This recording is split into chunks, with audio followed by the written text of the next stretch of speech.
อย่างโคกหอบทีบมาก็เห็นเห็ดปวกตาบพี่น้อง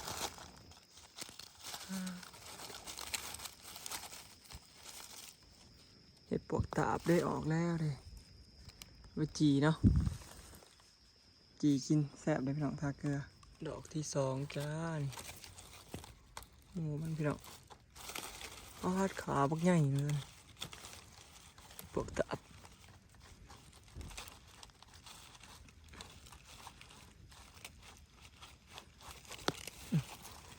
นี่ว้าจูบบักใหญ่เลยสองดอกพี่น้องจีเห็ดปวกพี่น้องเห็ดปวกตาบอยได้สองดอกพอน้องมือได้เห็ดไข่ดอกหนึ่งจีกินกับเขา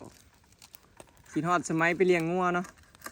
ผู้ใดเคยกินพี่น้องจีเห็ดปวกแซ่บเลยทาเกลือเด็กกำลังซอยผักอยู่กระป้อมเขาก็ไปคล้องเอาพี่น้องได้โบราณปันใดเด้ป้อมเขาอันเกือบ10 โตนี่แหละโตบ่ใหญ่มากินข้าวปลามื้อนี้บ่ได้ถ่ายเนาะตอนหาอันนะเพราะว่าบ่อยากให้เห็นนะพี่น้องยันว่าทารุณกรรมชัดเนาะเพราะฝั่งไทยเขาเจ้าอนุรักษ์แต่ว่าฝั่งลาวเฮาบ่ได้อนุรักษ์นะพี่น้องบ่ได้แม่นสัตว์สงวนเนาะกินได้ปกติก็เลยบ่ได้ถ่ายตอนนั้นพี่น้องก็เลยถ่ายตอนกินเนาะสรุปก็คือห้องเฮียนห้อยแล้วก็ได้นกตัวหนึ่งพอน้องมือยิงเอาเต็มบอยกับถืออันนี้มาอีกเขาหนึ่งมีอยู่คูรักปลาอันนี้ก็มีนี่ปลาหวานเนาะเล่ามาเร็วตึงโขกจะได้กินปลาจ้าก็ที่กินกันอยู่นี่พี่น้องเฮ็ดทำโซฟีมือเมื่อนี่กูสิพาซูไปตัดผม FC เม่นบอกอยู่ว่าไปตัดผมในผู้บ่าวเนี่ยซองเทิกแก่สลดไปตัดผมเสริมหล่อเนี่ยตีวันนั้นยังมีผู้สาวพักเพิ่งกระถือมาแต่บ้านพี่น้องผิดเป็นงัวพอลงมือเตรียมมาว่าวกันตั้งแต่เมื่อคืนนี่แหละแต่ว่าบอยมาสะมาพี่น้องอ๋อเธอซีมอนชิแกงกับเคยกินอยู่บ่พี่น้องแกงกระป๋อมบ่แม่นอ้อมนะนี่แกงเลยการอ้อมนี่คืออยู่น้ำมันอันนี้แกงลองเบิ่งพี่น้องนี่สิสุกแล้วยังเกี่ยวเขาแล้วบ่ปีปลาปีเฮ็ดจ้าอันนี้ปลาแห้งคือมาแต่เฮือนพี่น้องเตรียมมาสิกินข้าวปลากัน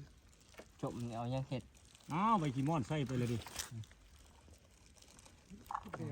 มาเด้อพี่น้องอันนี้กำลังซอยพริกอยู่เอาพริกเอาพริกอันนี้สบายดีเด้อพี่น้องสบายดีเบิดสุขสุคนเนาะสบายดียามเที่ยงพี่น้องกินข้าวแล้วจากที่เมื่อเนาะเฮ็ดมันป่องคนใหม่ขึ้นเมื่อบ่อนเขานางกินข้าวเลยมันเผ็ดอยู่แล้วมันซอยแกงกระปอมสูตรบ้านโคกของเราจีเห็ดปวก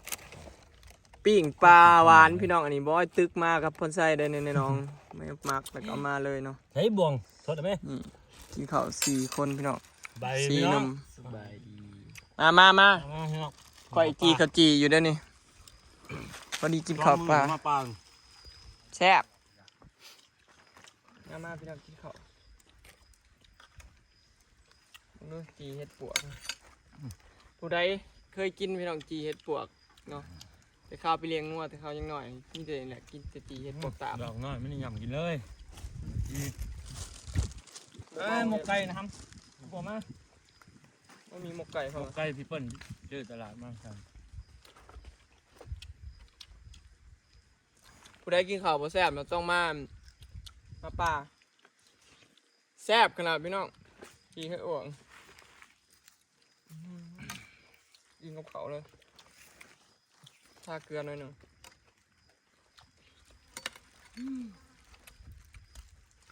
ไม่ใช่ผักกระเดาเลย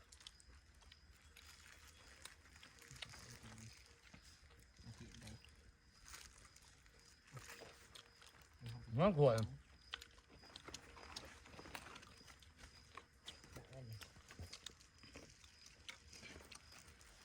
่แกงกระปอมบ่เคยกินแต่เถื่อชิมมือ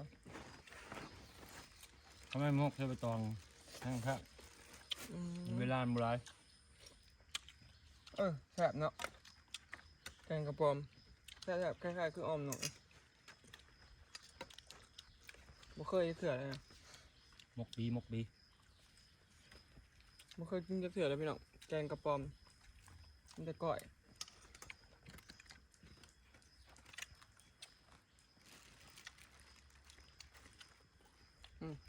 ท้องนม มาแต่เช้ามันมากองกระป๋องบดแดด ผู้ใดฟังใจซีมอนเจอพี่น้องเขาใหญ่มากบ่คือกันเลยบ้านแหงใหญ่แหงบ่คือ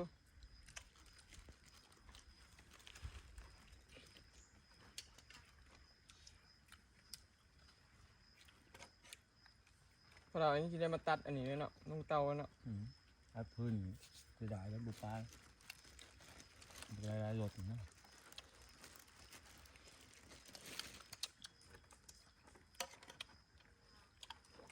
บ้านเฮาแห้งบ่มีพื้นเบิดไม้เลยอยู่บ้าน ขันหลุดไทยพ่นไส้มันสีเกียมไว้จะใส่ช่องเกียงเลยไทยหน้าใครอยู่มาแก่พื้นน่ะมันสาด ให้คนไทยไปยันเต็มเงิน มาพี่น้องลงมือเลยกินกัน3-4 คนที่ข้าวปลานี่แซ่บพี่น้องกินยังก็แซ่บ เพื่อไทยน้ำมัน หมกไก่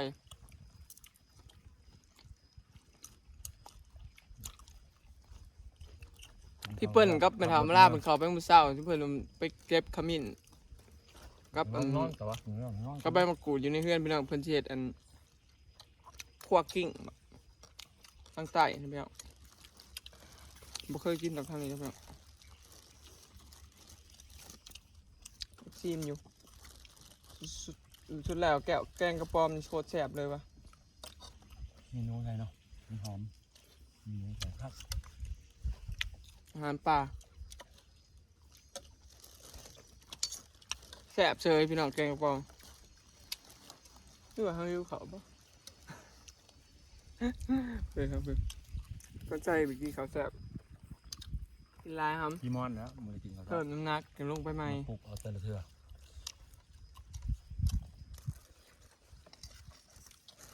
ก็ใจนี่ข้าวเช้าเนี่ยบ่มีกินจะเป็นหยังเองก็บ่มีเหือบ่มีแห้งแล้ว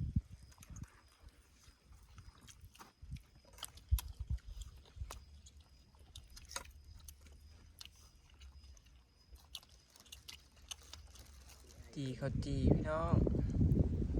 ถ้ากินจีข้าวจีก่อนบัดนี้เนาะไก่ชีสุกแล้วคนน่ะอิ่มก่อนแล้วจีข้าวจีแล้วก็เมื่อเนาะเนี่ยบ่อนเฮากินข้าวครับพี่น้องจำได้อยู่บ่ทุกคนป่าหาเฮ็ดเฮาเด้อนี่ไปทางนี้ก็เฮ็ดละโงกพี่น้องทางหนังบ่อนเฮาแก่ใหม่มาส่วนทางพี่ก็สิเป็นเฮ็ดปวกเนาะป่าแดงแห่งความทรงจำตะกี้ปีเฮ็ดปวกร้ายออกเปิดนี่น้องแถวแคมป์นี่เฮามาปีนั้นเนาะตามแคมป์ป่าขึ้นไปห้องนี่ขึ้นไปเนาะเฮ็ดปวกเต็มอยู่พี่น้องเนาะบรรยากาศลมเย็นดีไปถือเปมานอนเล่นได้กินข้าวป่ามื้อนี้แซ่บถือเปมานอนเล่นนี่คักแล้วพี่น้องเย็นสบายเนาะธรรมศาสตร์บำบัดจิตใจของเราตอนนี้ทีมงานเราก็นอนคอยสิได้อยู่รถน้ำยันไปน้ำพี่น้องจากผู้ช่วยกลายเป็นภาระ น้องชายมากัน2 คน ที่สามมาเป็นผู้ช่วยบ่ โอ้ย ขาดละก็ทั้งนั้น มอไซค์แล้วอยู่เขาจะเป็นคนอยู่ขับบิด เออ รถมีปัญหาพี่น้องมันบิดบ่ไปน่าสิเป็นน้ำสายพานนั่นงานมาจากเนาะสายพานงานนี่แหละขี่มาดีๆเลยไก่ชีหอดอันบอนนี่แหละไก่ชีหอดป่าเลยเพราะว่ามาเป็นแบบว่าเป็นกลางทางในคันที่เมื่อกับเมื่อบ่ได้เลยก็เลยมาเลยซะบัดนี้นะบิดไปอยากไปเลยบัดนี้ได้อยู่นำยันไปนำคอยเมื่อนี่แหละเสียไปสอบหันสร้างเลยโอ้มาเป็นอยู่ไกลครับจากสิกองดอง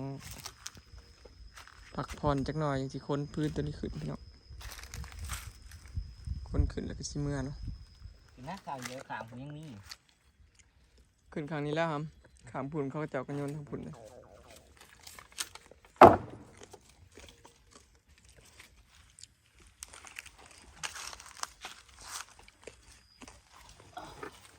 อืมไอ้ดอกซองหนุ่มนี่กำลังดีวัยรุ่น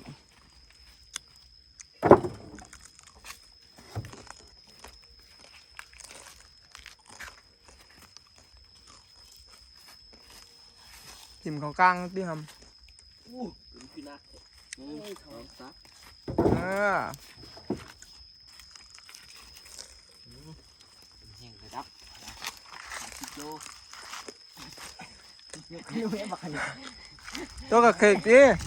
ที่ว่าย่อผู้สาวครับอีกข้างหนึ่งเที่ยวหาหมด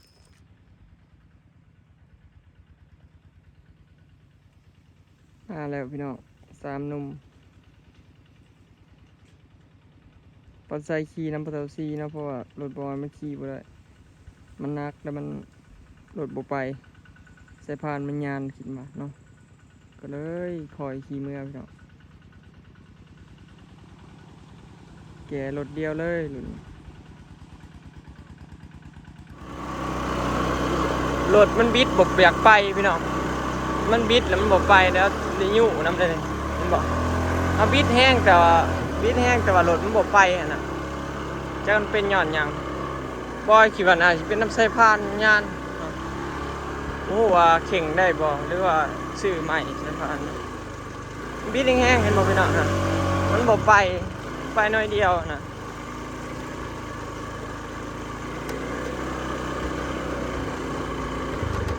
บ่รถบ่ไปเนาะคอยขี่เมื่อสิไปหันสร้าง